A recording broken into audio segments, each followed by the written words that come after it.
The apocalypse has arrived because I craved braised pork so much that I realized I had become a magical artist like Mal Yang. As long as I draw on my tablet, whatever I draw comes to life. With this special ability, I achieved food independence during the apocalypse, and even used my clever tactics to fight zombies, collaborated with the government, and saved the world. 01. It's the 6th day since the apocalypse fully descended. I looked at the apple in my hand. Fragrant as if just plucked from a tree, and my worldview crumbled.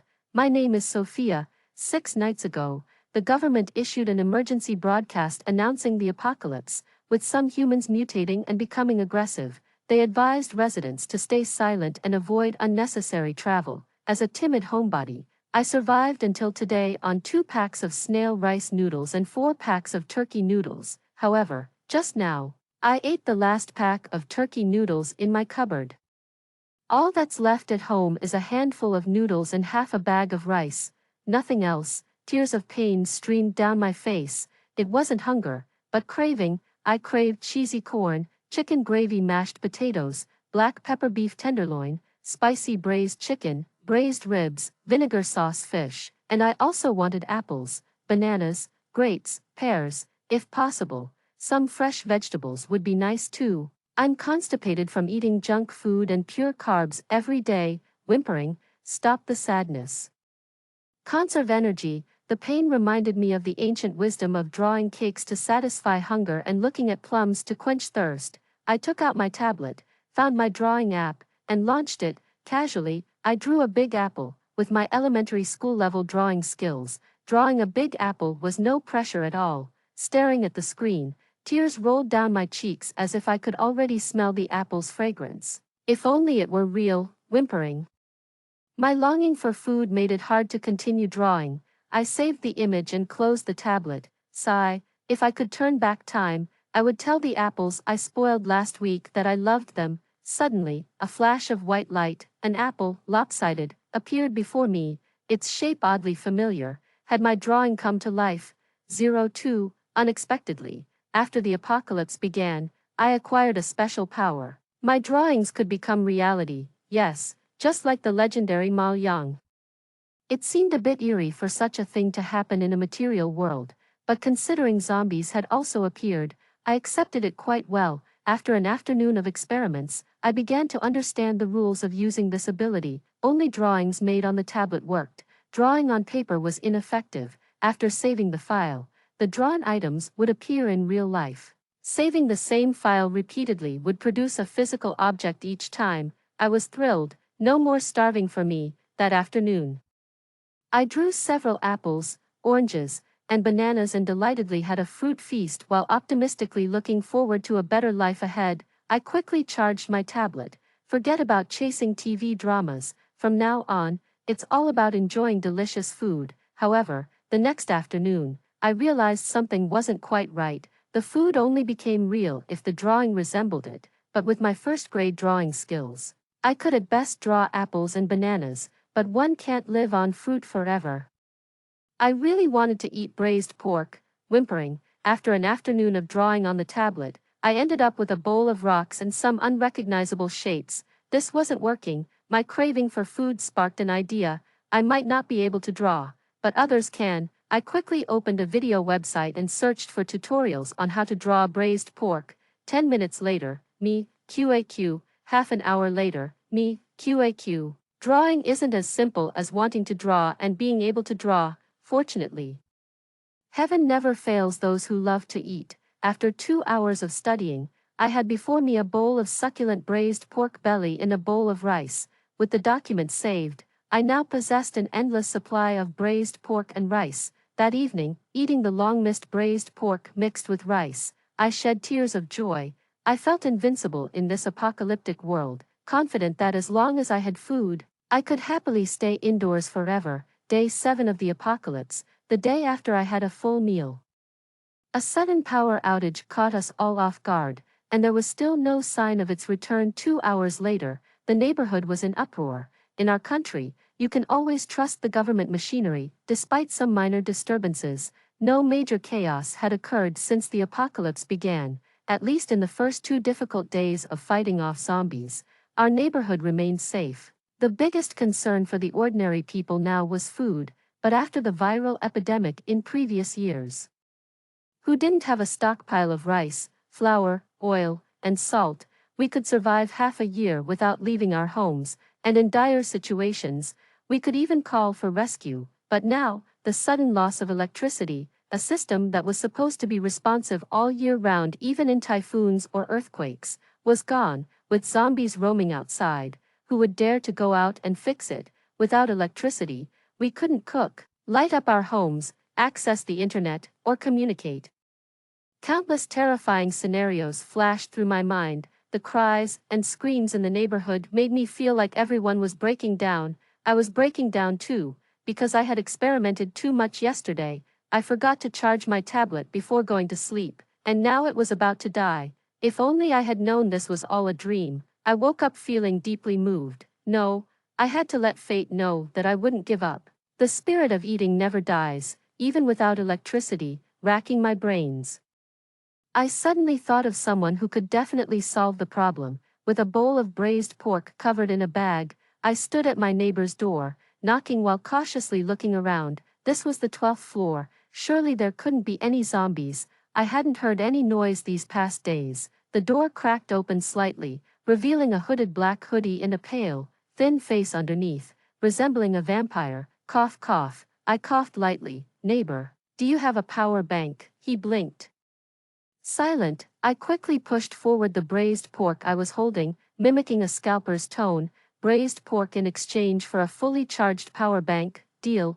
This is the last piece of meat from my fridge. It's a fair trade for you. I know you must have one. I saw the corner of his mouth twitch, seemingly speechless, still bearing that expressionless vampire look. All right, he said, closed the door, turned around, holding the braised pork. I stared eagerly through the door. 5 minutes later, he came out with a power bank, a generous 20,000 Ma1, handing over the power bank as I handed over the meat. His pale hand emerging from the black hoodie sleeve struck a chord in my heart, but the temptation of food hung before me, making me completely forget the allure of a handsome man. Reluctantly handing over the braised pork, I hugged the power bank, giggling as if it were the lover of my dreams. Thanks to the neighbor. Time to eat. I need to head back and make some food. No, it's more like creating art. At one point, I suspected my neighbor was a hacker. This apartment was bought with a down payment scraped together by my parents before they passed away. It has one elevator serving 2 units per floor. When I moved in, I was buried in overtime work. One night, nearly at 10 p.m., I rushed into the lobby, panting. Just as the elevator doors were about to close, I dashed in and managed to press the button for the 12th floor just in time to catch my breath. As the elevator doors closed, I turned my head and realized there was someone standing behind me, dressed in a black hoodie with the hood tightly pulled over his face. He was tall and lean, exuding a dark aura. His calm, black eyes peered out from under the hood, watching me. It took me a moment to realize that, apart from the 12th floor button I had pressed, no other buttons were lit. A chill ran down my spine as goosebumps erupted all over my back. I trembled and quickly sent a voice message to a friend. Baby, I'm in the elevator now. Remember to open the door for me later. A probing gaze from behind. I pretended to look back casually. Our eyes met. His gaze was deep and intense. Damn it. I forced a stiff smile, only to see him slowly press the button for the 11th floor before quietly lowering his gaze. Only then did my heart start beating again.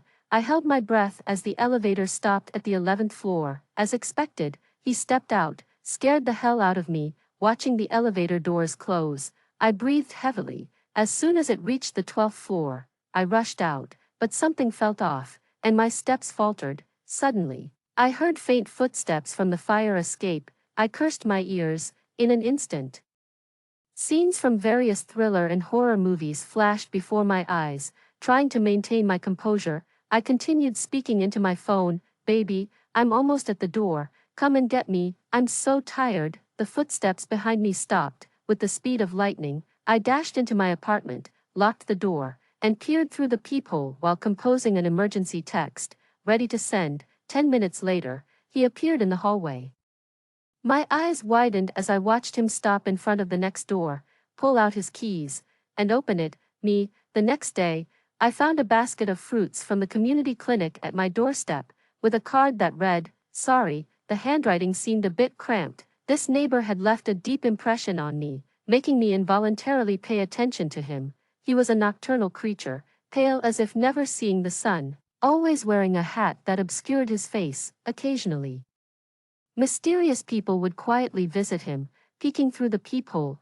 I saw them moving various machines and computers. The electricity meter next door ran unusually fast. Sometimes I wondered if he was secretly mining Bitcoin. Based on my years of experience online, there's a 90% chance this guy is a hacker. I was too scared to even try using a master key to steal his Wi-Fi. When we occasionally met in the elevator, he was nothing but friendly. Connections like hackers are not something you can just stumble upon. See, didn't I just get a new power bank from him? Holding my charged tablet, I smiled contently, though his hands were really nice. I wonder what he actually looks like. In my mind, I instantly sketched out the image of a mysterious hacker. The electricity was restored the next day at noon. In the city news, the anchor reported seriously, there have been several more cases of zombie infections recently.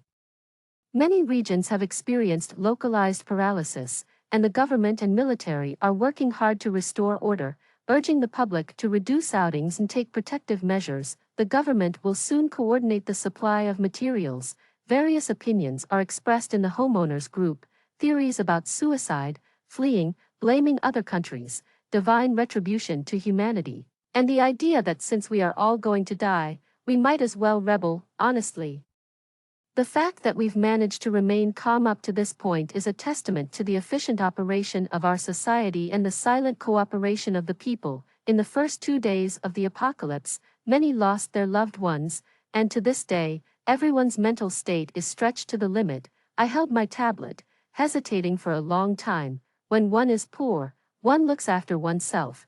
When one is wealthy, one helps the world. Now, I suppose I am somewhat wealthy. Although I can't draw as freely as I'd like due to my skills, I still live a very fulfilling life. I made up my mind. I drew 3 of the most common and simplest vegetables on my tablet: cabbage, potatoes, and tomatoes. Then I saved it again and again. Great, an hour later, I had a room full of vegetables, fresh and dewy. A week into the apocalypse, they definitely symbolized hope. I, a night owl, stayed up until 1 a.m., put on a raincoat, found the oversized height-increasing shoes I had bought and forgotten to return, and dragged my 28-inch suitcase, sneaking out through the emergency exit to the property management entrance. I almost thought I was disposing of a body. Fortunately, since the outbreak of zombies, such sneaky behavior hardly counts for anything. It took 5 trips to transport everything. Then, using a secondary WeChat account to blend into the community's main group, as someone who frequents the internet, who doesn't have a few alternate accounts, I posed as a helpful big brother and posted, "Brothers and sisters, volunteers have just delivered a batch of fresh vegetables to the property management entrance. Everyone please organize and distribute them." I just checked. They are really fresh. I attached 2 photos of the supplies from all angles to prevent any embezzlement by the property management. Instantly, the group came alive. Thank you to the government for not abandoning us. Cherry blossom, cherry blossom, cherry blossom. I'm coming down now. We'll work extra tonight to deliver them to everyone. It's been almost a week. Finally we can eat fresh vegetables. So touching. Watching the chat, I threw myself on the bed, hugging my blanket and giggling with a sense of achievement, like having a magical ability to save people. The homeowners acted quickly to prevent crowds and avoid attracting zombies outside the community. Several volunteers bravely volunteered to distribute the vegetables according to the number of households, packed the supplies, and delivered them floor by floor. The disadvantage of neighbors keeping to themselves became apparent. When I opened my door, there were supplies in front of my door, but the next door was empty. Thinking of the power bank the neighbor had lent me, I took my bag of supplies inside, stayed for 2 minutes, then went out to knock on my neighbor's door. "Neighbor, these are the relief supplies sent by the government for you." The hacker students in different gaze swept over me and settled on the fresh vegetables. After a moment, he reached out to take them. "Thank you." His voice was as hoarse as I imagined. Not used to speaking often, but surprisingly pleasant, and without any nasal quality. I cautiously glanced up at his jawline, based on my extensive experience observing beautiful people online. The neighbor definitely had the looks of a handsome man, however, he had already ruthlessly closed the door. Considering you lent me your power bank, 07, the situation has not improved at all. Later, power outages became more frequent, and occasionally there were also water and internet outages. Fortunately, I have a power bank and can stock up on everything I need with my magical ability, not just food but also daily necessities. But the situation outside was not the same. As time passed, more and more people began to lack water and food, and a large number of patients could not receive timely medical treatment. The government's relief efforts are like trying to put out a fire with a cup of water. Some people have no choice but to risk their lives and venture out to find food. Others no longer suppress their malevolent thoughts and, disregarding order, simply resort to robbery. As a result, the number of zombies wandering the streets is increasing, making it very dangerous for ordinary people every day. Screams and cries can be heard outside the window, sending shivers down one's spine, making it unbearable to contemplate. Our community is somewhat better off. We've received several batches of relief supplies, but the quality is inconsistent, sometimes fresh, sometimes barely acceptable. As the local delivery hero, I keep my contributions quiet, but this is not a sustainable solution. One noon, there was a sudden knock on the door. "Is anyone there?" A rough male voice. As I was sketching a sanitary pad, I sprang up from the couch and cautiously approached the door, peeking through the peephole without rashly responding. A simple-looking large man stood at the door, knocking and asking, "Is anyone in?" I held my breath and waited quietly. The man frowned and waited for a while, then suddenly turned back. No response. "It can't be. There's definitely a young girl living here, all by herself. I've seen her several times." Another man emerged from behind. I almost cursed it out loud. I quickly realized what I was facing. These people must have noticed that I lived alone and planned to rob me. Knowing no good would come of this, I stepped back and pondered my next move. Would drawing a gun and shooting them be considered excessive self-defense? But it seems like the police wouldn't be coming to arrest me anytime soon. Wait, I can't draw a gun. As I was lost in thought, the men outside began to smash the door. I realized there were 4 of them. "Open up, or we'll break it down. I know you're home." I rushed to the kitchen, grabbed a kitchen knife, and crouched behind the door, teeth clenched, mind racing. Just then, there was a click, the sound of a door opening. A chill ran down my spine. A second later, I realized it wasn't my door that had opened. I hurriedly pressed myself against the door, peering through the peephole. Outside, my mysterious neighbor stood in the doorway, still in his black hoodie and black pants, his pale skin just visible under the hood. "You're being very loud," he said coldly, emotionlessly. The tough guys turned around, cursing. "Bro, let's deal with him first. He looks soft and probably has a lot of good stuff at home, right?" "These homebody types always have good stuff," another agreed. They discussed among themselves, completely underestimating my neighbor. Only I could see clearly. My mysterious neighbor expressionlessly raised his hand, and I realized he was holding something. It was a handgun. The leader of the men, who had been pounding on the door, was shot through the shoulder in an instant. Silence fell, including me inside. Just, as a hacker, having a handgun is pretty normal, right? As the saying goes, no matter how skilled, one fears a kitchen knife. But even the toughest fall to a bullet. The calm demeanor of my neighbor while shooting scared the troublemakers away, and within a minute, they had disappeared from the doorway.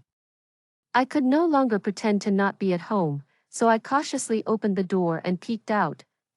Neighbor, thank you." My eyes fell on the gun in his hand, then quickly looked away. His hair partially obscured his eyes, his gaze was obscured, and I could only sense that he might have been looking at me for a moment. "Be careful," he said in a husky voice, which despite its coldness, sounded quite pleasant. I responded hesitantly. Internally, I complained, feeling utterly hopeless as trouble seemed to find me even when I was just sitting at home. He didn't speak again and turned away crisply. Watching his retreating figure, I quickly called out, "Hey, neighbor, what's your name?" "I'm Sophia." the mysterious neighbor didn't turn back but dropped a name, Theodore. Great. Although I only heard the name, it flashed through my mind immediately. It seemed fitting for him, silent and brooding. His parents really knew how to name him. My neighbor became even more enigmatic in my eyes, especially after he coolly dispatched two zombies that suddenly appeared in the hallway. I also managed to get a gun through unofficial means, but I was too afraid to use it. As the chaos intensified, military personnel finally appeared outside our complex 2 days later, 09. The fact that some basic order was still being maintained showed the immense effort the nation was exerting. I hid by the window, watching the soldiers clear zombies and transport supplies. Unlike in apocalyptic novels, there were no supernatural powers. Despite having firearms, soldiers occasionally got caught by zombies. To avoid turning into flesh-eating monsters, they had to end their lives calmly under the sorrowful gaze of their comrades. It felt like 10,000 needles piercing my eyes at once. I bit my lip hard as I clutched my tablet. The extraordinary ability I possessed wasn't meant for me to live in isolation and only look after myself, right? I racked my brain, thinking of all the online novels and big zombie movies I knew. What are zombies afraid of? What are they afraid of? Brainstorming. Ding, a name suddenly popped into my head. Plants vs. Zombies. Though it was about zombies, the behaviors were similar to the zombies I faced. Maybe it was a shot in the dark. With such unreliable things as apocalypses and zombies appearing, why not fantasize about plants versus zombies, a power only found in stories? With this thought, I couldn't contain my excitement and quickly searched online for an image of a pea shooter, practicing until I could draw a decent likeness on my tablet, just in case. I also drew a shovel from the game that could remove plants, save as. A crisp-looking pea shooter appeared before me. When there were no zombies, pea shooters wouldn't shoot peas. Watching it sway its leaves and blink its eyes in front of me, I felt a complex emotion. Is this world even real? My eyes met the innocent, beady eyes of the pea shooter. Silence. Silence was tonight's Cambridgeshire. But, whether it's a mule or a horse, it had to be taken out for a walk. I had to try and see if this thing really worked against zombies. After all, zombies are still quite different. As the initial rush of emotions subsided, my long-lost rationality began to take the high ground, or rather, the basin. Anyway, at 11 at night, dressed in my familiar black raincoat, with the swaying pea shooter in a black plastic bag in my arms and the handgun I had managed to get hidden up my sleeve, I slipped out through a back door of the complex that wasn't covered by surveillance, though no one would dare to go out at this time. I still took great care for the sake of information security, afraid. It was my first time facing a zombie, and I was afraid. I gently stroked the smooth, plump forehead of the pea shooter nestled in my arms, finding it quite soothing to touch. Oops, getting off track here. Back to business, brother shooter. It's all on you now. You've got to power through, otherwise, I'll just have to grab you and run for our lives. The pea shooter joyfully wobbled as if to say, don't worry. Thankfully, a metal door was between us, offering some sense of security. Zombies, drawn by the scent of my flesh, began frantically clawing at it. I fought the urge to flee and unwrapped the bag covering the pea shooter. Go for it, brother shooter. It wasn't a pokeball, no. The pea shooter began rapidly firing peas, the sound of peas hitting flesh sounding incredibly realistic, unlike in the games where limbs and heads would fall off. A minute later, a zombie was punctured with a hole and collapsed to the ground with a thud. 3 minutes later, 6 or 7 zombies lay motionless on the ground, their throaty roars silenced. Bro, you're incredible. I hugged the pea shooter excitedly. The pea shooter remained calm in my arms. My heart was racing, and I even thought about taking it around the neighborhood to clear out all the zombies. Of course, Rome wasn't built in a day, and this wasn't a task I could accomplish alone. My mind began to review various plots from novels I had read about handling such situations. How could I safely hand over the pea shooter? Thinking this, climbing 12 floors didn't feel tiring at all. Panting, I exited through the safety passage and nearly jumped out of my skin as I ran into a shadowy figure, nearly falling backward down the stairs. It was my mysterious neighbor Theodore, who had been standing there for who knows how long. I stammered, hello, you couldn't sleep either and came out for a walk. He silently watched me, 10. Great. No need to think about how to hand over the pea shooter anymore. I've been handed over myself. Just half an hour ago, Theodore and I crossed paths at the entrance of the fire escape. Guilty. I tried to cover it up, but Theodore just stared at me silently. In the quiet, the black bag in my hand moved slightly. That's a sunflower I bought from TikTok. The singing kind. Ha ha ha, I said, trying to nod and quickly slip past him. Suddenly, Theodore spoke. I've told you, huh? I foolishly turned back. Be careful, it might have been my imagination, but he seemed to sigh. I blinked innocently at him. Did he know something? But I hadn't even used his Wi-Fi. How could any hacker cheat like that? Theodore pressed his lips together, looked at me for a long while, and then managed to say, "The innocent must beware when possessing a gem." His tone was calm but carried a hint of detached concern. That was the longest sentence I'd ever heard him say. Before I could reflect on his voice, my heart skipped a beat. That meant he definitely knew something. When was I exposed? My eyes were filled with questions at the moment. Vegetables, very fresh, not delivered by volunteers, Theodore continued. Damn, I knew I had been careless. I held the squirming pea shooter tighter in my arms, gritting my teeth. Wait, how do you know they weren't delivered by volunteers? They obviously were. I frowned. Theodore stayed silent. A thought crossed my mind. Are you, like, an official person, a hacker? Oh, wait, no, a white hat. But why do you have a gun?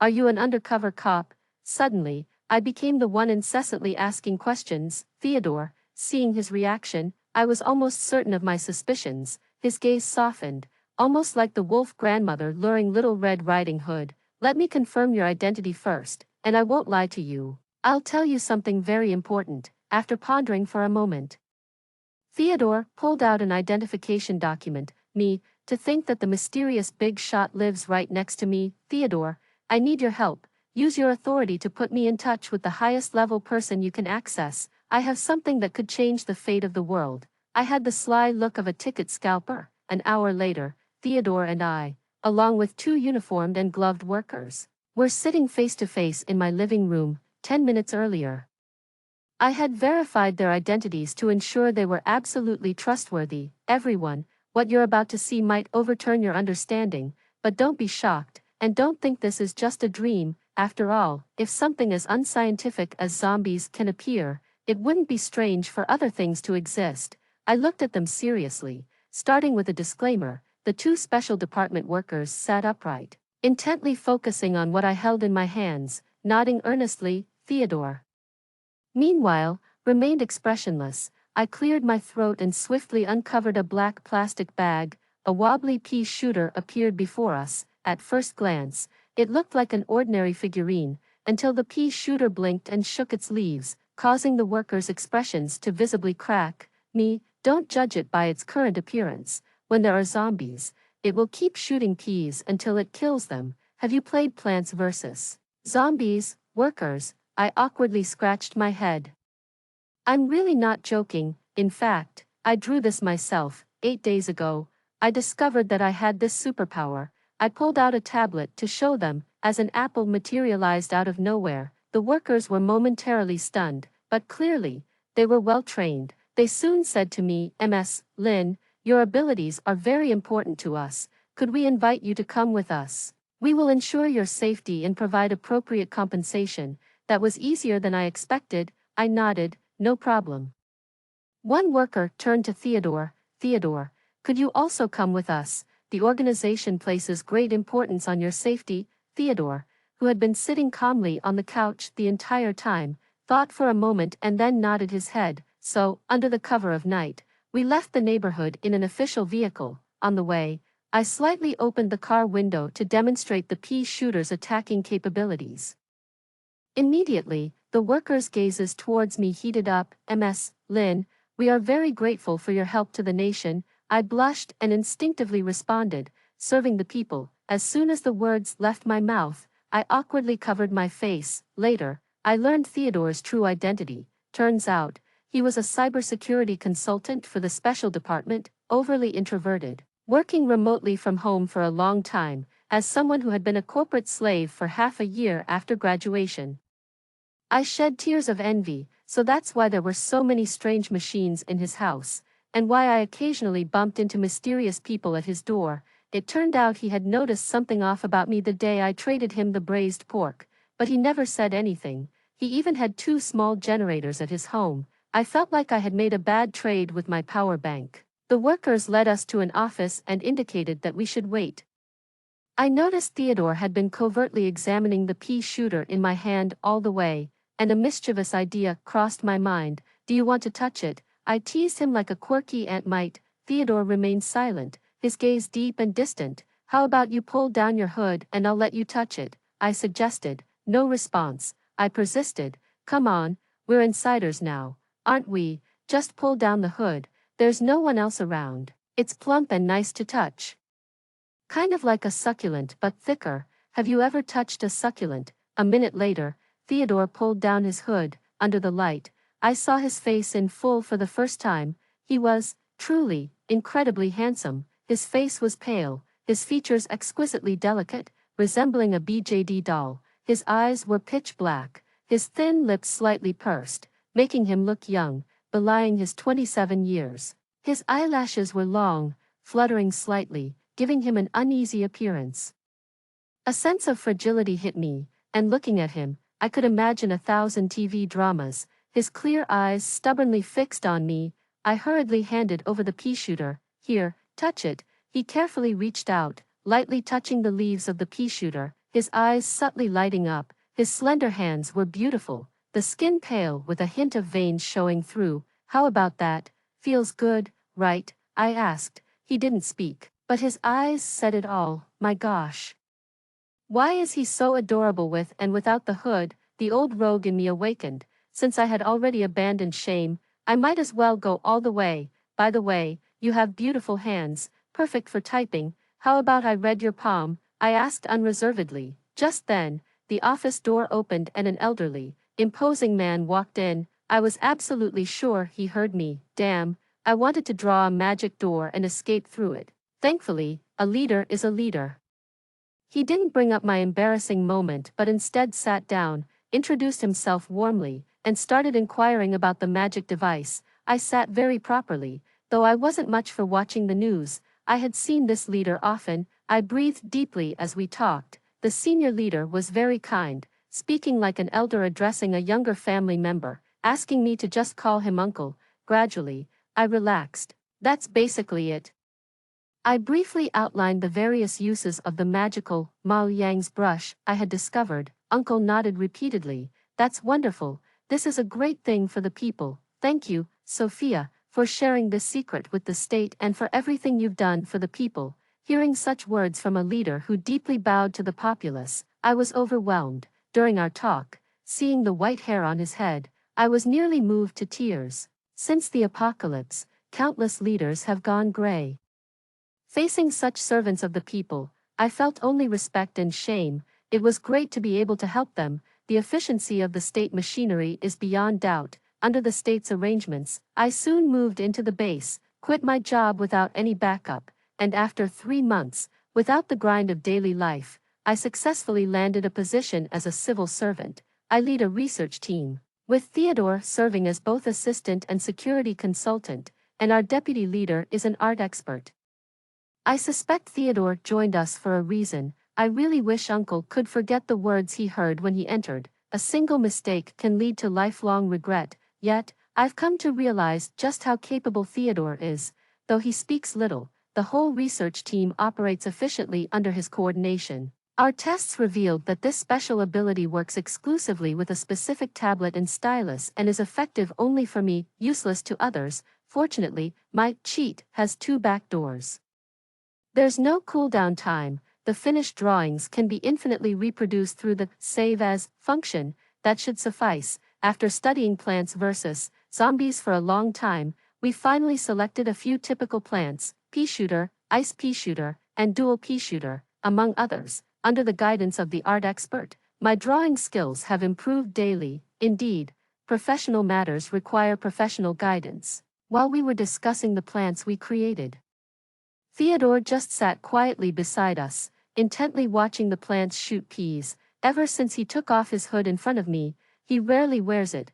Whenever my gaze drifts, I can catch a glimpse of his delicate profile and long eyelashes, like tiny fans. He's truly the man who perfectly captures my heart, both his personality and looks combined. My fragile existence is thoroughly punctured. However, the embarrassing scene from that day is still vivid in my memory. A clear mind and reduced desires, immersed in work, the black-eyed plants are quite appealing too. Recently, a curious scene unfolded on the main roads of the city. At every intersection, plants from Plants vs. Zombies began to appear. Initially, everyone thought it was some sort of performance art and mocked it online. Can't be, surely no one believes plants can fight zombies. As the situation worsened, internet connections started to randomly disrupt. With unpredictable recovery times, following that post, a second one appeared. A simple symbol could convey the poster's emotions. Clicking on it, I found a video. The person filming seemed to have extended their phone out from a window upstairs. The original spot appeared to be launching something. Zooming in, the video showed a plant resembling the game's pea shooter continuously firing peas, and the approaching zombies staggering and falling to the ground after half a minute. The post was followed by a string of traditional expressions and various shocked punctuations. This phenomenon increasingly caught people's attention, gradually spreading from point to area. Thanks to Theodore, who wrote a program embedded in the tablet, we could continuously save as, enabling mass production. Automation is indeed the key to productivity. The main problem with clearing zombies is their relentless resurgence.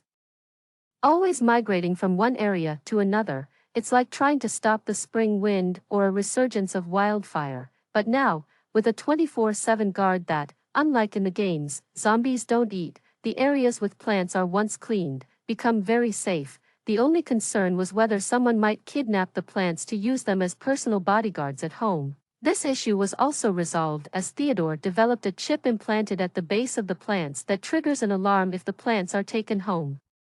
Naturally, the public also actively monitors, at least with the plants around. People no longer need to imprison themselves at home or venture out in fear. The plants have truly become a new national treasure. Kidnapping a plant right under the fans' noses would be a foolish act. The manpower released from guarding against zombies was then allocated to other urgent tasks, like emergency rescues to clear large gatherings of zombies.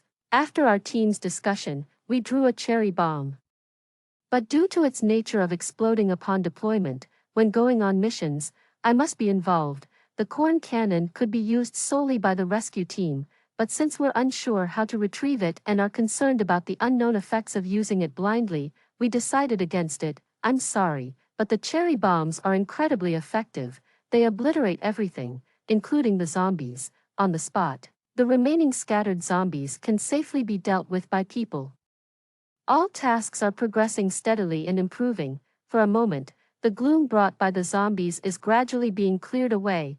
Although many areas are still overlooked, at least there is hope in people's eyes now. But I have lost hope, and I'm in tears.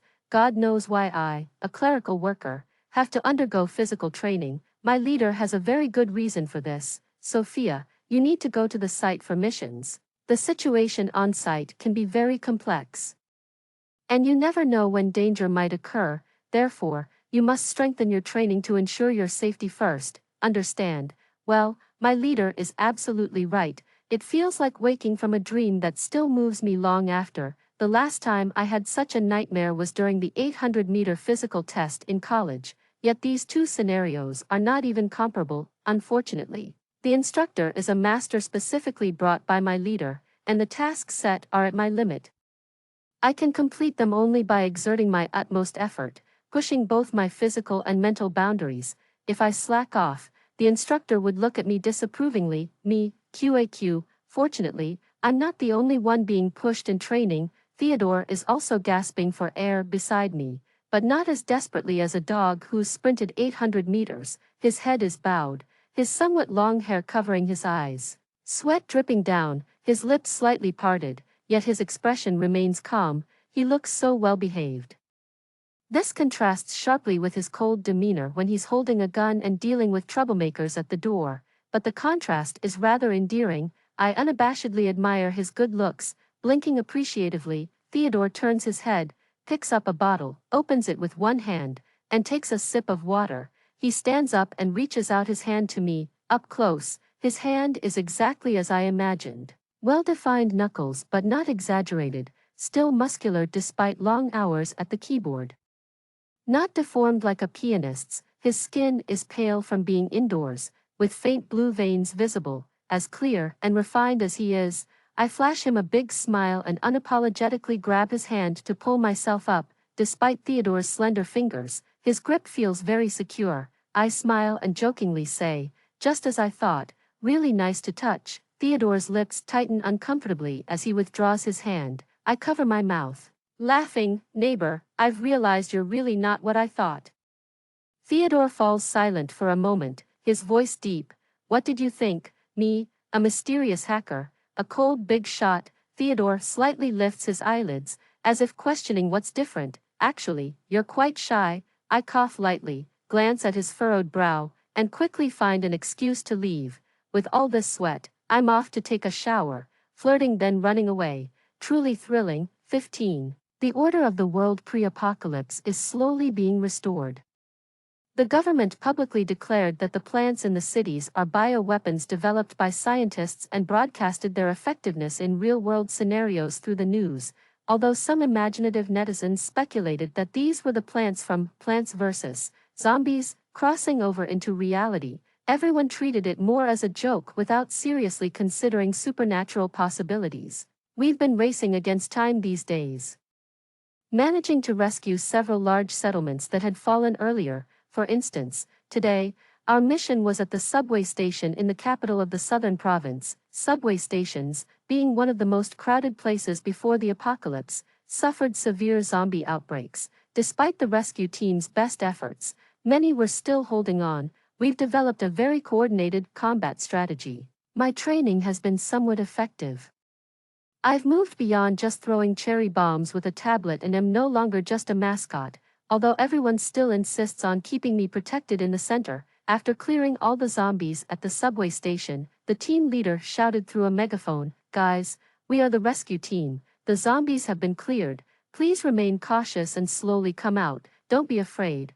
We will take you home." Slowly, some ragged, gaunt people emerged from the corners, still wearing the clothes they had on the day of the apocalypse, when they went to work or school. I couldn't bear to look more, turning my head away as my eyes began to tear up. It was only in facing these people that I truly felt the reality of the apocalypse. Thankfully, heaven hasn't completely abandoned us. Our team quickly stepped forward, taking out water and food from their bags and distributing them to the survivors, while constantly broadcasting through the megaphone, hoping those hiding could hear. "Eat, you've had a hard time. After eating, we'll take you home." A skeletal mother led her daughter, who had a blank look in her eyes and chapped lips, shivering as she clung to her side, holding the water. She suddenly knelt down, tears rolling down her sunken eyes as she repeatedly bowed her head to the ground. "Thank you, thank you, thank you for not giving up," the survivors cried together. Everyone present was moved and quickly helped them up. "Don't be afraid. The nation hasn't given up on anyone. Don't be scared. You can rest now." Looking at these faces that had survived despair, I suddenly felt that what I had done was still not enough. "I need to work harder. There are still many people waiting for us to rescue them," I murmured, standing next to me. Theodore shifted. "You've already done very well." Tears filled my eyes as I watched this scene of tears and love intertwining, shaking my head vigorously. "It's still not enough, far from enough." Theodore hesitated for a moment, then slowly raised his hand, carefully placing it on top of my head, his gesture as light as a falling snowflake. "You're amazing. Thank you." I stared at him blankly. His gaze was serious. 16. I began to work very hard. I studied painting diligently, collaborated with the research team on new plans, and trained hard. The most direct result was that I quickly developed a toned body. All my hard work wasn't in vain. I felt truly incredible. Uncle was worried, probably concerned that I was under too much pressure. He had heart-to-heart talks with me more than once. "Sophia, you've already done so well. You are amazing. The rest needs to be shared with everyone else, understand?" I nodded fervently. Yes. Looking at Uncle's silver hair, I remarked, I know this country is always best protected by its bravest people. I might be short, but that's where tall people come in handy. Uncle looked at me affectionately and said, "That's good thinking, you're still kids, after all. Is Sophia seeing anyone?" I blushed. "I'm still young." Uncle smiled knowingly. "I think Theodore isn't bad." Internally, I facepalmed. As expected, elders are always keen to dig into your romantic life. I knew he must have overheard that day when he came into the office. A single misstep can lead to eternal regret. I groaned inwardly 108 times but managed a reserved nod. "He's quite all right." Uncle gave a wise smile. "It's easy for you young people to make friends. Just get along well." I felt my face turn red. Suddenly, I felt like a hero. As if King Uncle was saying, "Brave one, I think highly of you. Once you defeat the zombie dragon, I shall grant you Princess Theodore." Consequently, every time I saw Theodore, I couldn't help but imagine him in a princess dress, looking aloof. I chuckled. Theodore, 17, as it turns out, promising a princess after slaying a dragon is just like saying you'll marry after the war. It's a flag. The hair across Theodore's forehead hid his expression as he slowly explained the situation to me. Unlike the traditional apocalyptic novels where animals and plants mutate, the mutation on Blue Star was only evident in zombies. Once bitten, one would lose reason, driven by an unconscious desire for human flesh, though they could still be killed. Although we've temporarily dealt with the zombies, we haven't addressed the fundamental issue of virus transmission and prevention, that is, a vaccine. After finishing, Theodore paused, then said to me, "So, thank you, you've saved many people." Oh my, how can he be so adorable? The usually aloof and taciturn beauty solemnly expressed his gratitude, and you can imagine the impact. "The matter of the vaccine and protection can now be left to us." I patted his arm. "Yes, don't worry, things will get better." Theodore nodded, and, I teased, leaving him hanging. Theodore quietly waited for me to finish. I smirked slyly. "You'll find out soon." "Ah, princess, a hero isn't just thanked with words, of course. The priority now is to secure the vaccine." I thought of a ridiculous idea, so outlandish that after hearing it, Uncle fell silent. "Uncle, Sophia, your intention is good, but it might still be a bit too imaginative." I clutched my tablet, looking at the bags under his eyes from consecutive sleepless nights. "Uncle, I think it's worth a try," I said earnestly. Uncle looked at Theodore. "What do you think, Theodore?" Theodore, sitting beside me, nodded. Uncle sighed. "Well then, give it a try." Theodore and I exchanged a glance, and he pulled up some images on his computer, samples of other vaccines. Yes, my idea was to draw a vaccine, and write on it in big letters, "Anti-zombie mutation vaccine." The idea was indeed far-fetched, but since I managed to draw the pea shooter, what couldn't be possible? Take a chance, a bicycle could turn into a motorcycle. I put my hands together, took a deep breath, and recited all the deities in my heart, hoping for a blessing. I opened my eyes under the watchful gaze of Uncle and Theodore, trembling as I picked up the pen. The room fell into an unusual silence, not even breathing could be heard. I looked up and saw that Uncle had also unconsciously held his breath. Thankfully, meeting Theodore's calm gaze helped me settle down. The lines began to smooth out. 10 minutes later, the vaccine appeared on the tablet. Saved. I swallowed reflexively. A high-tech, cold-to-the-touch safe appeared before us, and inside the open case lay the vaccine vials. It seems the advantage fate gave me was a bit too powerful. Things developed rapidly. We handed over the vaccine we drew to the researchers, and the experiments confirmed its effectiveness against the zombie infection. With enough samples for studying collective brainstorming, we quickly developed the vaccine. The entire population was vaccinated, mutants were captured, and order was restored. We haven't yet developed a cure to reverse the mutated zombies, and even if we could, not everyone can face the reality of cannibalism. After the chaos and sorrow, the world is beginning to heal. It's turning back into the world we deeply love and miss. Initially, I just wanted to eat a bowl of braised pork. I never imagined that picking up a pen would bring such a significant change to the world. It feels good. 3 months of apocalyptic disaster ended, the tablet and pen were archived, and I returned to being an ordinary person. What's different is that I now have a very stable job. My mortgage is paid off. And I've gained an incredibly adorable and charming boyfriend. Theodore sat quietly. His gaze gentle as he looked at me, his slightly pursed lips the only giveaway of his mood. I found him very easy to read, though often expressionless. His little gestures revealed his emotions. I leaned close to the back of his chair, staring intently at him on purpose. Theodore looked into my eyes steadily. If it weren't for the slight redness at his ears, you wouldn't notice his shyness. Hey, I smiled. Theodore, your lips look so soft. Can I touch them? Theodore paused. His lips instinctively pursing. I've noticed you like to purse your lips. Are they soft? I blinked my big, watery eyes curiously, full of smiles. Theodore looked somewhat embarrassed, a stark contrast to his earlier decisiveness and strategic prowess. I teased, raising an eyebrow. Theodore sighed softly, his head moving forward slightly, and his lips quickly touched mine. A fleeting touch, soft, he asked in a husky voice. His expression calm but his ears flaming red. I shook my head. Theodore stiffened for a moment. That was too quick. I didn't feel it. Let me try again.